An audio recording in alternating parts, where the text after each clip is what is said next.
Welcome to this webinar on what effective opposition looks like during COVID-19. I am Stephanie Snape and I will be leading you through the webinar.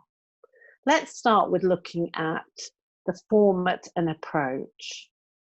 So the LGA has produced two pre-recorded webinars on the role of the opposition.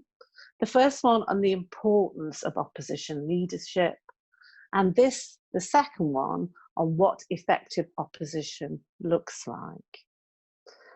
It is best to watch them in sequence. They are companion webinars, although they are also standalone. The purpose is twofold: to contribute to the debate on the importance of the opposition role during COVID-19, but also to support opposition groups across local government in their work on COVID-19. In terms of format, each webinar is pre-recorded, comes with a separate downloadable PowerPoint. Each examines a range of key issues, ideas, and frameworks. Both of them have some self-reflection exercises in to aid your learning. And we've also put out a call for information from opposition groups and councillors to tell us about their experiences during COVID-19. In terms of a recap on the first webinar, that webinar was really about looking at how important the opposition is during an emergency situation. And it went on to look at the range of roles that oppositions in local government perform. There will be some crossover between the first webinar and this second webinar, and we'll use some of the frameworks from the first webinar. But this webinar is really focused on the practical implementations and to provide help to opposition groups in shaping their approach to COVID-19. The next slide is in essence a massive saver slide. There are so many factors which shape how opposition groups work in local councils. This slide shows a number of them. There are far more than this.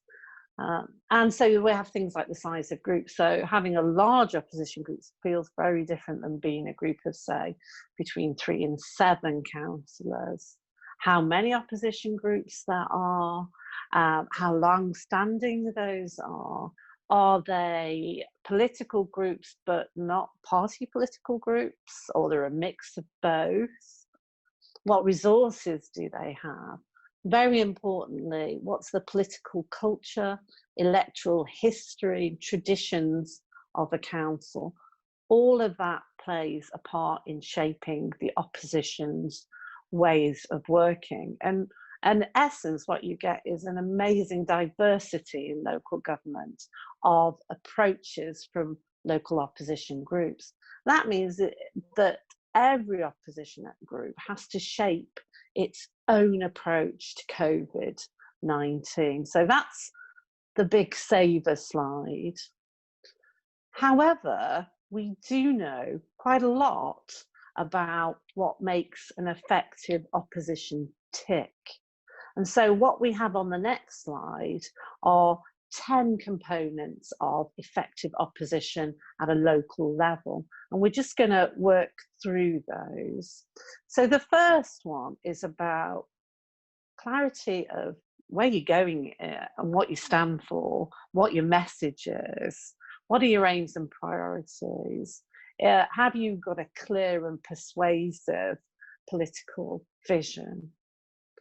The second one is about consistency of policy. If you have a number of policies as an opposition group, how consistent are they across each other? Does it make a coherent whole?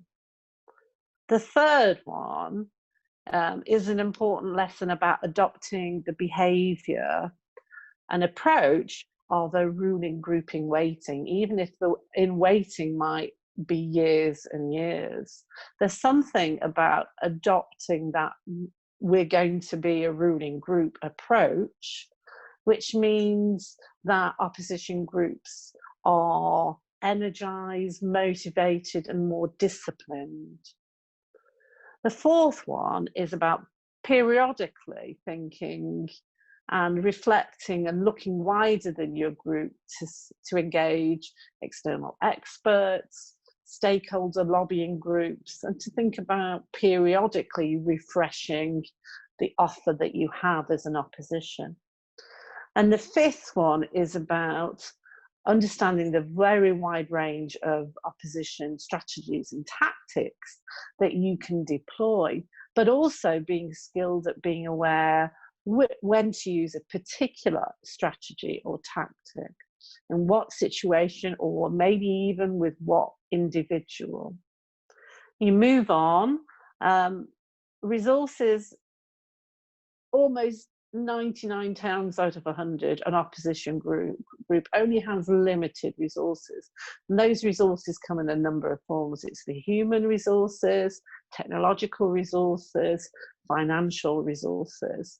So you always want to make sure that you use those resources really wisely to get the maximum impact and effect. And understanding implementation is as important as being able to shape alternative policies and communicate those effectively. Because understanding implementation will mean that whatever policies you have will have a better purchase if you get to be that ruling group.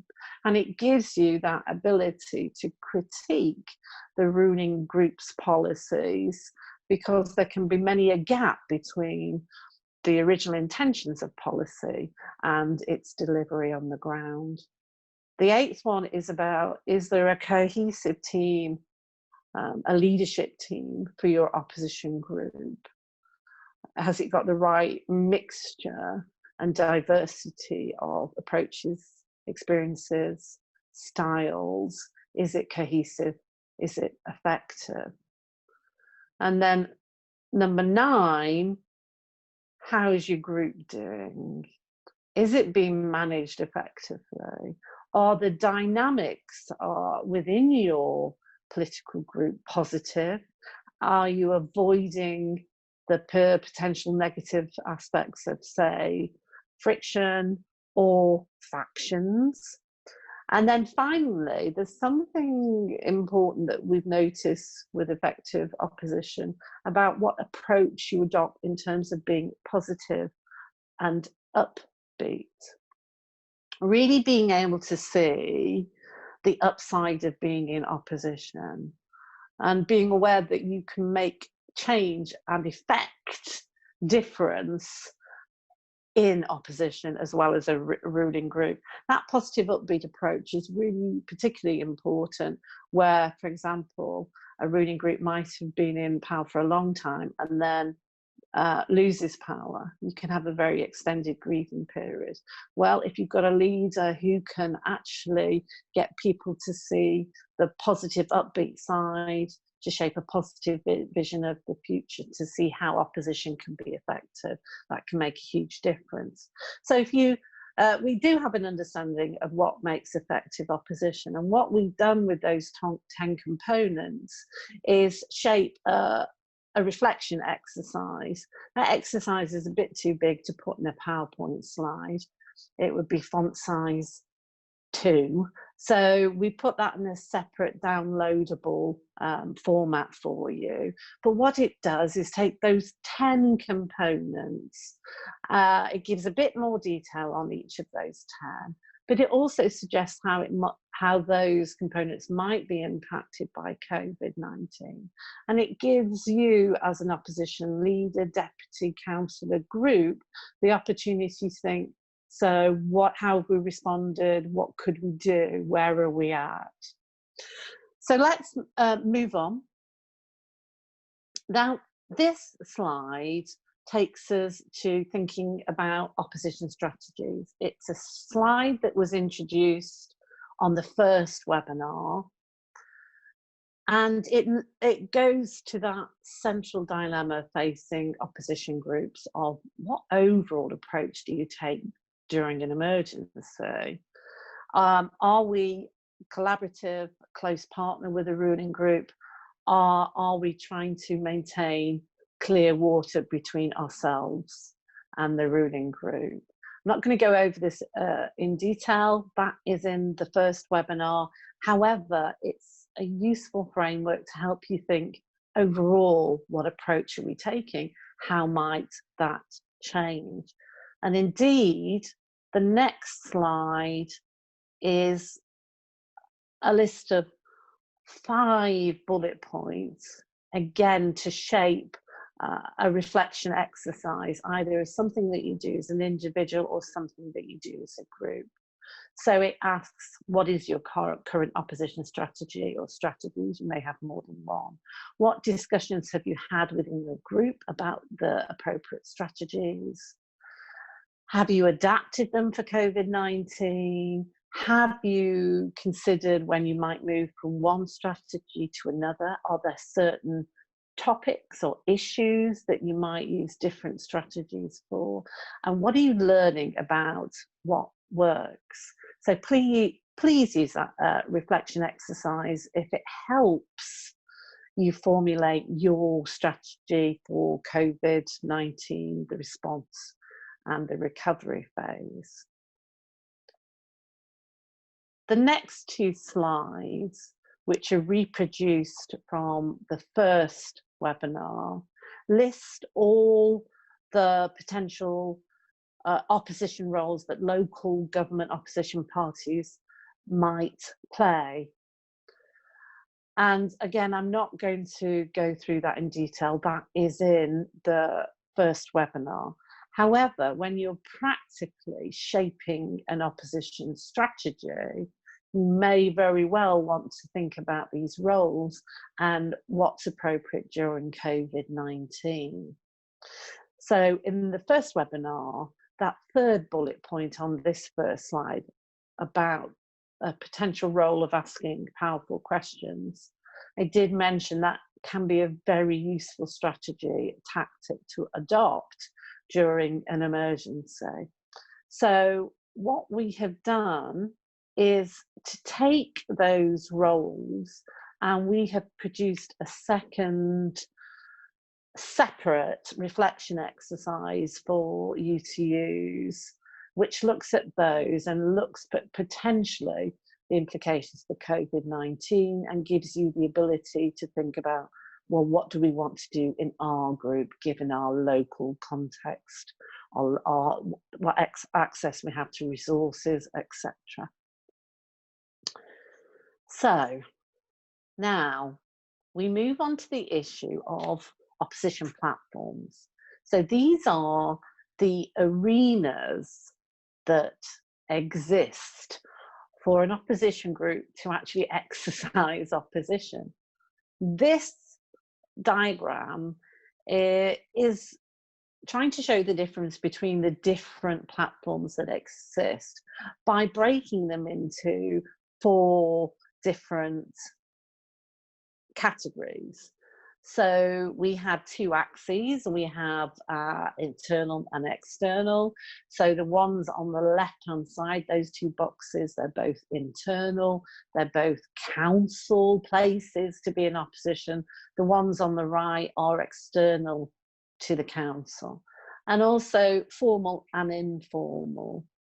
Although we often focus on the formal arenas to be in opposition, all opposition councillors know that often their greatest influence is not in the formal, but actually in the informal arenas.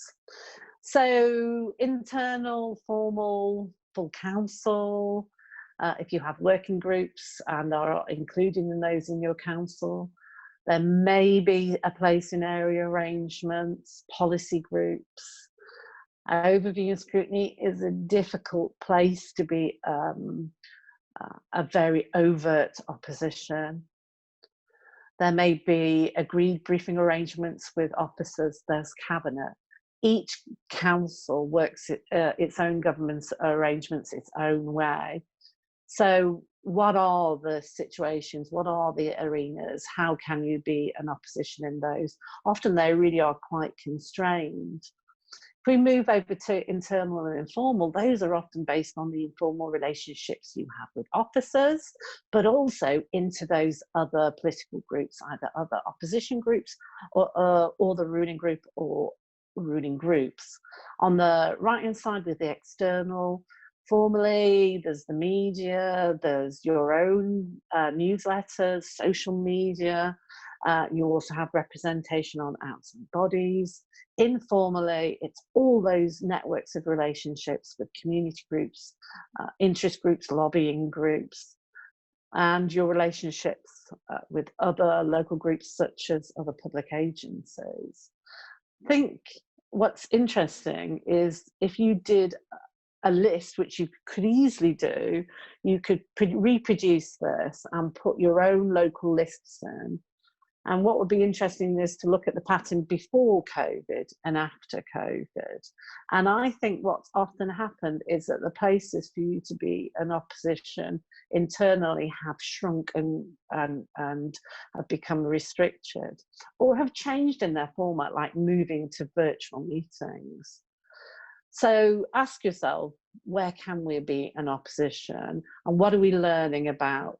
If those platforms have changed, how do we have to change our opposition tactics and strategies? That's another element of thinking, how do we construct a practical approach to being an opposition group? Now, there are two slides which both relate to the impact that COVID-19 is having on local government. What we're not sure of yet, of course, is the longevity of some of the impact. We're assuming that a lot of this will be temporary. One of the big questions actually is what will stick. In particular, if there have been positive results, how can we get those to be sustainable? Now, what we have here, and I mentioned font size 2 earlier, didn't I? I know this is very small. This is called the long reach of COVID-19 diagram. What it does is try to visually represent the wide range of impacts of COVID-19.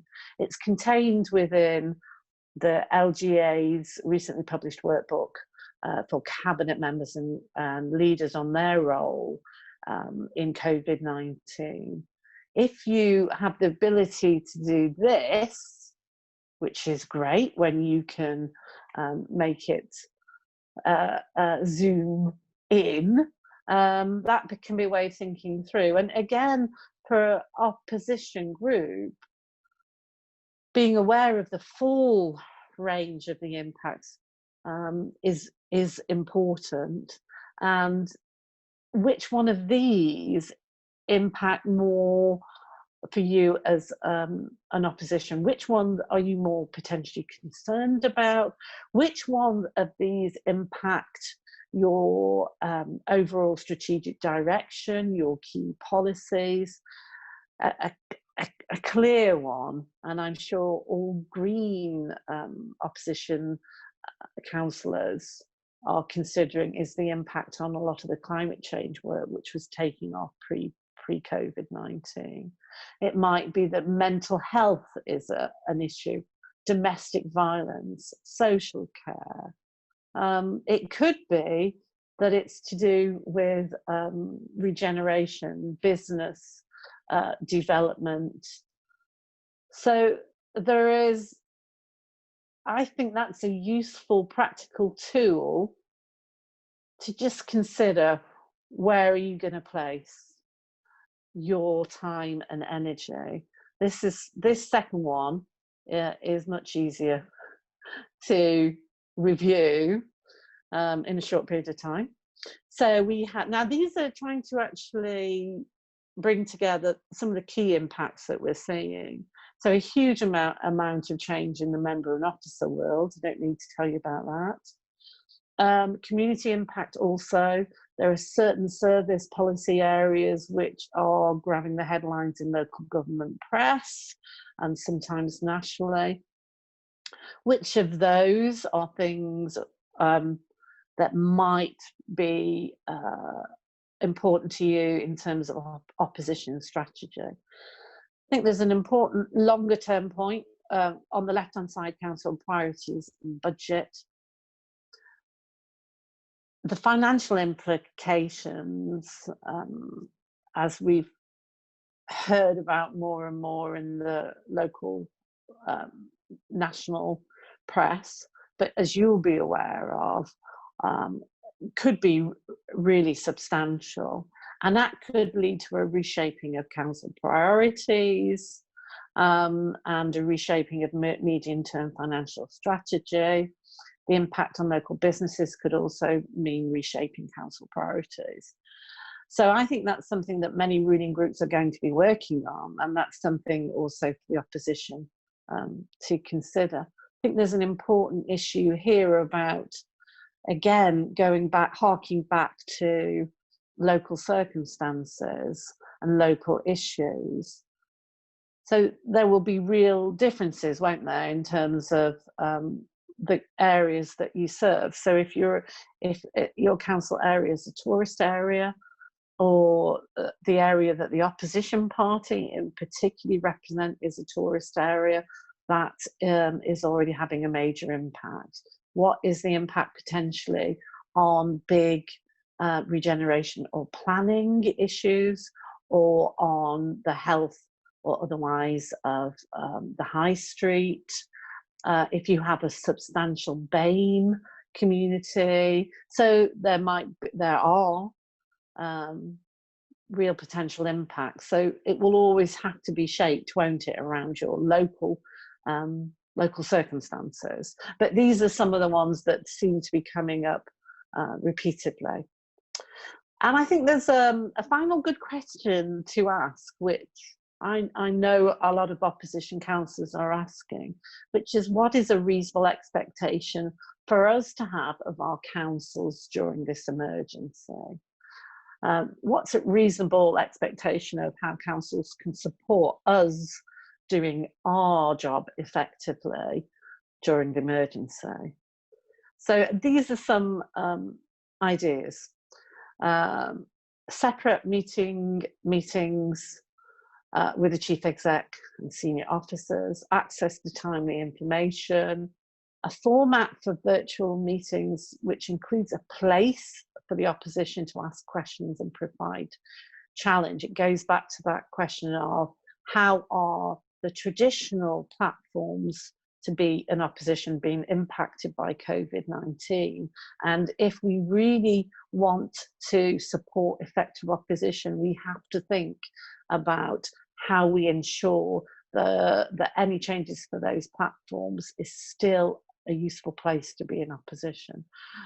It might be worth having a look at your own council constitutions. What does it state about the role of the opposition? If you have a separate procedure or protocols for opposition groups, it would seem that current practice should at least be in line with the spirit of those, either the constitution or the protocols. So thank you for listening to that. I do encourage you, by the way, people learn in different ways. Some people find it really quite difficult to learn through listening over extended periods of time. Just to remind you, there is a separate downloadable PowerPoint. You could use that and then go back to whichever points in the webinars that you want to. So use whichever works for you. But very much we hope it's been useful for you. If you have time to complete the call for information the LGA is putting out for opposition groups and councillors, we find that enormously helpful. Please do use any of the materials, including the reflection exercises. They're there to be used. And really just, I want to finish by saying, please take care and please stay safe.